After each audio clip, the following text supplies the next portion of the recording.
Today, I want to talk about the concept of switch of play.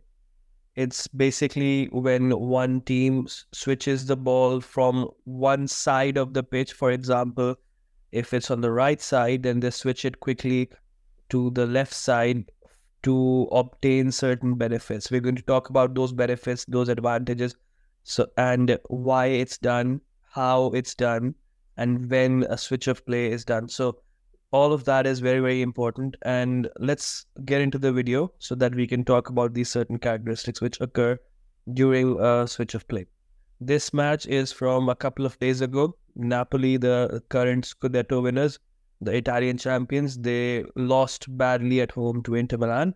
And this was a great Inter Milan performance. And without further ado, let's get into the video.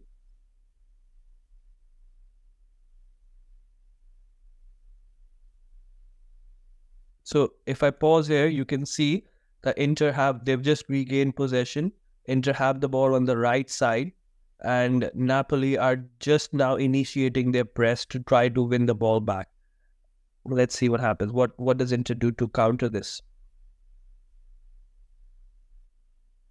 So Inter try to play through, but the press is good enough from Napoli that they have constricted this area, and they're forcing Inter back, and they're forcing them towards their centre backs.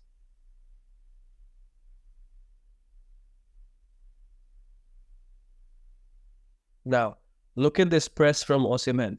He knows that the majority of the Napoli players, his teammates, are in this position. So he does not want Inter to be able to escape to the other flank.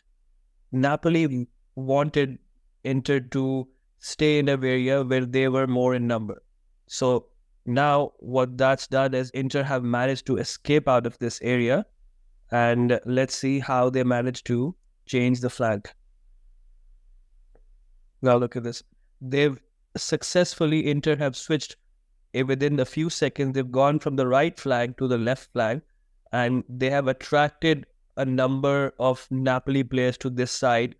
And now their objective at this point, is to attract them enough to one side, which is now their left flank, with their left back Federico Di Marco over here. And now their objective is to exploit the space which has been left by these number of Napoli players. Let's look at this.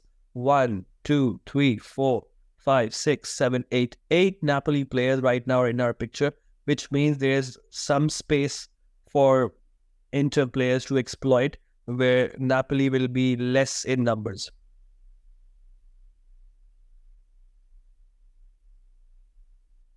And that's what, as you can see in this picture, that's what's about to happen. Napoli were caught out. They were trying to constrict Inter in a particular area of the pitch. They were trying to make the pitch shorter. But what that led to is this opportunity, because Napoli did not press well. And that led to this opportunity to switch the flank and then play the ball here on the right flank. This was a great move which really deserved a goal. So now if we go into the detail of this, and I want to pause it at this moment here when Di Marco switches it over here, the ball. So let's talk about a couple of things. How the press is done. Firstly, number one, it's patient. It's all about patience. So you have to be patient with the ball. Second, attract opponents to you. Another thing about how to execute the switch of play is you have to attract your opponents just enough that you're able to do 2-3 passes and then do an immediate switch of play. It could be a long pass. It doesn't have to be a long pass as we saw in this video, but it has to be quick, it has to be decisive, and it has to catch the opponent team off guard. So when is this switch of play usually employed? When does this become a very important tool? That's when the opposition is highly organized and you are struggling to progress centrally.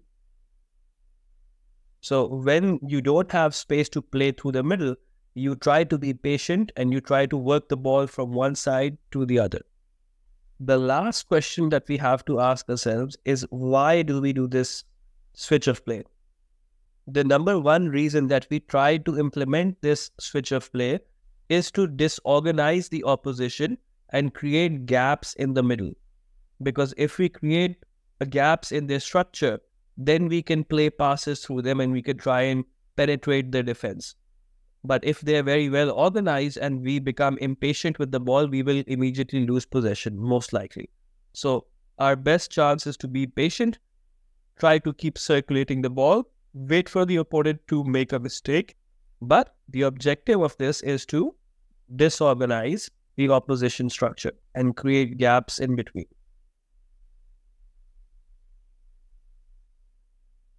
So this was it for this particular concept. I hope you guys enjoyed the video, enjoyed the analysis. If you have any feedback, any suggestions, please do let me know.